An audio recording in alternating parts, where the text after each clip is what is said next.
Hey, welcome back to Light Metaphors, friends. This is Thomas Schwabe. I just want to thank you for joining me again for another time of sharing on the things of the Spirit, the things of God, particularly dreams and visions and the creative arts.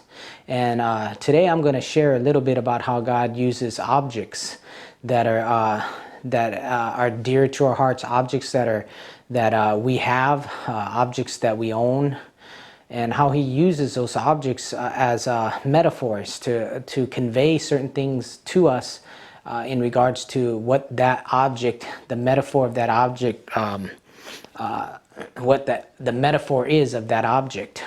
And so I wanted to share today on this particular object that I have that has a lot of significance to me, and I want to pull it out right now. It's right behind me. And this is a staff that was given to me. And I want to give you a little history of this staff. This staff was given to me when I spent a season in New Hampshire with Streams Ministries. And, one of in New Hampshire, there's a mountain. It's called the Pinnacle Mountain in New Hampshire. And this was a mountain that is known as a place like a thin place. In the Old Testament, it talked about places that in which there's scriptures in which there were places where God sent his people to, or the prophets to, in order to speak to them there. And there was a reason there, because there's a reason he had him go to this place. And one of the stories I'm reminded of is Jacob. He went to Bethel and he laid his head down upon a rock. And when he laid his head down upon a rock, it says that he saw the heavens opened up and the angels ascending and descending upon the Son of Man. So it was in that place, Bethel, that thin place, as what we call it, a thin place or a portal, that he began to receive a flow of revelation. And that's what God I believe God designed places like that from the beginning. And this place, the Pinnacle Mountain in New Hampshire, is a place, a portal there. It's a thin place, and one of the ways that you can understand that there are portals, or is that you'll find that if that people that are spiritual will gather there, will try to come there and to access things in the spirit. Like you hear about Sedona, Arizona, where there's a lot of they call them vortexes, or they're thin places. Well, originally God designed landscaped places in which he would be able to communicate with people. There would be an easy access or flow in the heavens, between the heavens and the earth. And so oftentimes psychic people or spiritual people, the occult, will try to access those places. And what happens is they begin to bring defilement there, because it's demonic influence. And I believe like it can block up things. And so the Pinnacle Mountain was given to John Paul Jackson, and John Paul and Streams Ministry, they basically consecrated this mountain unto the Lord, consecrated it for the Lord. And prior to that, they would occultists would come to this mountain, the Pinnacle, and set up altars. And John Paul and Streams and people with Streams would come up there and they would tear the altars down. And then they kept doing that and over, and they'd pray and eventually those people stopped coming. And so they basically took the mountain back for the Lord, took the mountain back for the purposes of the Lord, and consecrated it to the Lord. And this staff came out of that mountain. The people, the First Nations people that represented that area, that region, that were believers, came and gathered with John Paul and other leaders, and they were part of the blessing of that land and consecrating of that land and honoring the Lord and just seeing this place being restored to the original purposes. And there was a great blessing on that when the First Nations people came in and stepped in there as well in the blessing of this mountain, the consecration. And so this mountain was given over to as a piece of land to John Paul, and I think eventually it was passed on to Scott Evelyn, who began a church, and Scott went to be with the Lord as well as after John Paul, sometime after John Paul, and he was a great, both of them were great influences in my life. So one of the caretakers of the mountain, Cedric, one day I was in the offices and streams, and he came by and he gave me this this staff, and he says that Ron told him to give it to me, and I was blessed. Now I decorated it, you know. It wasn't like they didn't decorate it, but they gave it. He gave it to me one day, and so I was very blessed and honored, because there was a day when I was up on the mountain with the caretaker, and I said, man, I'd love to be able to take a staff back with me from New Hampshire, from the Pinnacle, when I go back home. And so I was blessed to be able to receive this. It was a real blessed gift to me. It was an honorable gift. And so I want to give you a little close-up of it, how I worked on it a bit. Created the flames in it, you know, the airbrushed the flames. So yeah, like, this is an object that was given to me, but it's also, what's incredible is how God used this object in dreams after I received this staff. And so sometime after receiving the staff, I had a dream, and in the dream, I was in this group of people, and with a good friend of mine, Jeremy Nelson of Elijah Revolution Ministries, which I used to be a part of that ministry and served in that ministry for a few years. And so in the dream, there are all these people, particularly older people and leaders, almost like people that are influential, were surrounding Jeremy, and they were basically persecuting him, and I saw that, and I stepped into the dream, or into the scene with those people and Jeremy, and I had this staff. I was like, wow.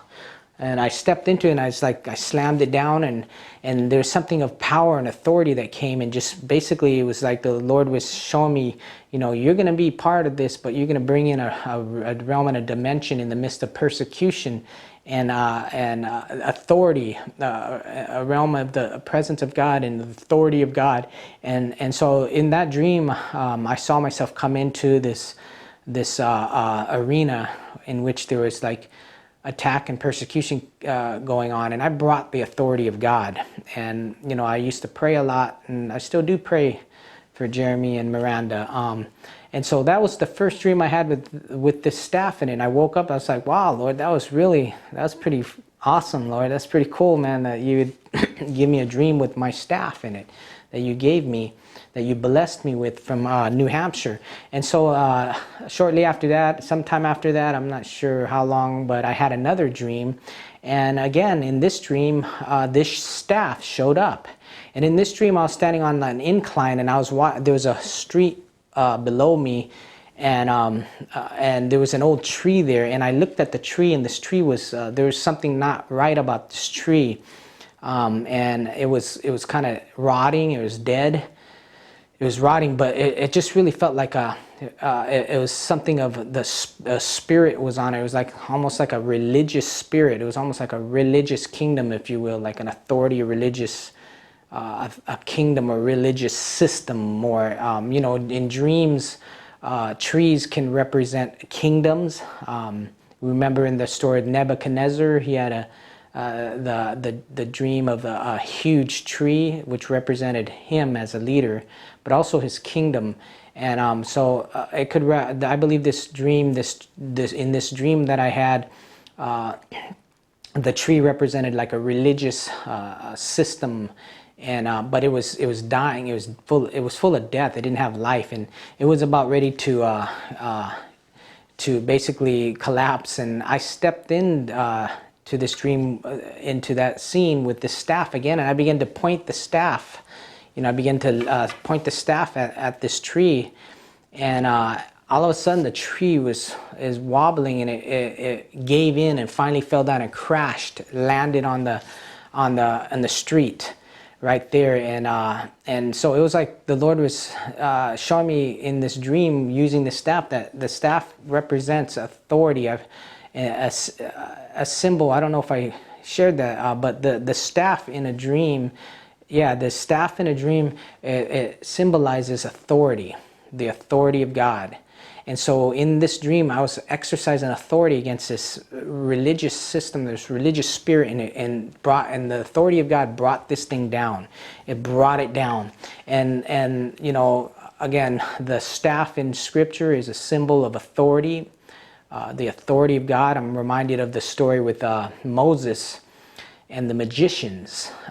You know, the magicians challenged Moses, and they had rods, and they threw their rods down, their staffs on the ground, and they turned into serpents. The magicians' rods, they turned into serpents, and they came against Moses. But the Lord spoke to Moses, he says, "Take your staff and throw it down."